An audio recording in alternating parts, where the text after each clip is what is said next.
Magandang araw po. Ito po ang impression ko kay Gina Acosta. Actually, wala po natibag ng prosecution na si Attorney Ligutan si Gina Acosta kanina. That's the truth, no?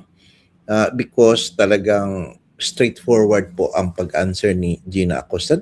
Forget na lang po yung pagbisaya issue na hindi siya explain na mabuti kung hindi Bisaya or yung kanya pong pakiulit po unsa na, Your Honor.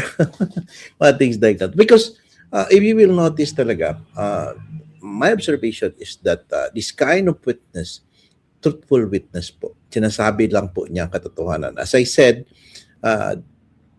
always that witnesses should testify as to the truth. Kasi pag magsabi ka ng totoo, hindi po ikaw mawawala, no? Now, ang akin na observation kanina, yung mga technique ni Ligutan, the way he asked questions na parang pinipilit niya na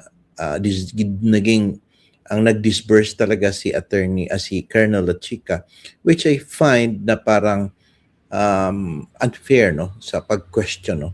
Mabuti na lang kamo is that marunong sumagot si Gina Acosta. Sabi niya, no, ako ang disbursing. Siya lang ang nag-i-implement, no. And even that paggawa ng mga papeles na ito, siyempre magtanong ako sa kanya. May katulong ako magtanong para ilista ko ito at isulat ko, no. So yun po ang nakita natin na parang truthful narration of facts ni Gina Acosta. And in fact, tama naman din po. Sino nag-utos sa'yo? Of course, si BP Inday. Because number one, she trusts Colonel Lachica. At the same time, appointed man siya as security officer. Siya yung nagsusurveillance. Siya ang gumagawa ng mga casing, no, sa mga events. No?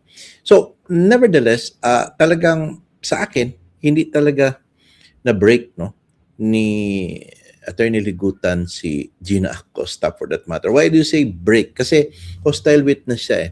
As a hostile witness, pwede po siya mag-conduct ng tawag nating leading questions, no? Ibig sabihin, hostile, adverse siya kasi na witness, no? Hindi siya pabor sa prosecution. Pwede po yan kasi na mag-present ng adverse or hostile witness, no? Now, with respect naman din sa kay Attorney Bakel, yung pong defense counsel kanina, well, gulatid ako, bata din. It's now even ano ba yung sinabing generational divide ba yun? Sinasabi nila, meron talaga, no? But nakita ko sa bata naman is that marami naman din siya mga objections na sustained, no? Yung mga ask and answer, yung mga misleading, maganda naman yung katanungan niya. But nevertheless, even if wala yung mga objections na yun. Actually, Gina Acosta has actually protected, no, the truth that is coming from her mouth. No? And despite po na may technique si Attorney Ligutan to, to catch her based sa kanyang tanong, hindi eh. Kasi kapag ang witness kasi nagsasabi ng totoo, yun lang talaga yan eh. Mahirap talaga siya i-destroy. And of course, magandang mga objections si Attorney Bakel, yung AI generated, hindi man pwedeng gamitin talaga. Gulat nga ako paano AI generated na pera, no? And ginamit doon para to present, no, na ganun kalaki, karami. Sabi naman malaki ang itsura, no? But of course, inallow po later on yung props. So iba yung AI generated sa video pinakita, tsaka yung sa, which is objectionable talaga yan siya because it doesn't actually reflect the actual, no, the actual presentation of what the prosecution claims to be and what the witness saw, no. So unfair po yung ganong klase. Tama po yung objectionan. And in fact, yung paglagay ng mga props doon, actually optics yun eh, para sa aking tingin. Optics in the sense that they want to paint kasi they're expecting na ilalagay ngayon sa social media picture of Gina Acosta with all those bundles of props money, na parang pinapakita, ganyan karami, no?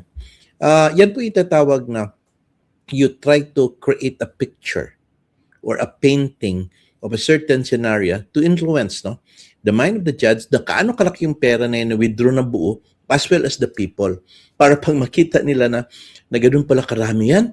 So parang ang mind kaagad is makondisyon na, wow, bakit binidro lahat? Paano ginawa? Paano ginamit? Yun po, no? It somehow helps, parang it's even an demonstrative evidence po yan siya. Hindi po siya object evidence, it was considered as a demonstrative evidence. Although, objectionable nga kasi AI, tapos yung props na ginamit hindi naman talaga sakto. But nevertheless, parang ganun daw, no? However, Gina Acosta was able to survive that, no? Yung 4 na bags, tapos mabigat, nilagay niya, siya naglagay, tapos tinulungan siya ng mga security guards at nilagay doon sa... So, no problem, no? No problem with that. And then when she arrived sa OBP, so yung chain ng custody, siya talaga ang nag-disburse, no? Based on her testimony, siya po ang nag-disburse at ibinigay po niya doon kay Colonel La Chica, who is obligated to implement it at the same time submit liquidation reports, no? And yung mga financial planning, yung mga action plans, no, na-establish naman doon na ako nga ang nagsulat, nagtanong din ako kasi hindi ko man alam kung nilalagay ko, hindi man ako eksperto, hindi man ako nagapunta sa ground, no? At the same time, yun po sabi niya, hindi naman ako pwedeng pumunta. Binigay ko sa kanya kasi siya mag-implement nito. Siya man ang mamimigay nun. So, naintindihan naman, no, based on the questions ni Chis Escudero kanina, the presiding judge, is that, so ang ibig sabihin po, kayo po nag-disburse, binigay niyo po para po siya po ang mamigay. Siya ang mag-implement at siya magbibigay, si Colonel La Chica. Yes po. So, makita po niyo, no? And the way po din si Gina Acosta mag-testify, mahinahon, parang napakabait, no? Parang mama ba na mabait masyado. Tapos, opo, very respectful. Kaya nga, believe din ako kay Attorney Ligutan dahil very respectful din siya, no, kay Gina Acosta, and in fact concerned siya sa water and everything. So hats off din ako kay Attorney Ligutan. Giyo lang ang hindi ko gusto yung parang he tried to twist the words, no, kaya maraming misleading questions na object na sustain din, no. And parang ginagusto kasi niya talaga i-diin kanina na ang nag-disburse si La Chica, hindi po si SDO, Special Disbursement Officer na si Gina Acosta. Yun ang kanyang pinopoint out kanina. He's trying to destroy ba Gina Acosta. Baka malito, no? Kasi ano. Pero how I see it, Gina Acosta is not, no? Is not a parang walang alam na witness. She is a good witness, no? Because she knows what she has been doing ever since. I think for 20 years na yata siya. Alam niya yung ginagawa niya. With respect doon sa mga documentation, ano yung mga kailangan. Alam niya po sinong responsibility ito, paano ito implement, paano isulat, paano in everything. I think she is really a good in what she is doing, no? And she was able to defend, no, yung kanyang yung trabaho niya, na she is just doing it. So, hindi po totoo kung isipin na parang sinagawa silang sacrificial lamb to testify tapos hindi magharap. No. They already pointed out what is their work.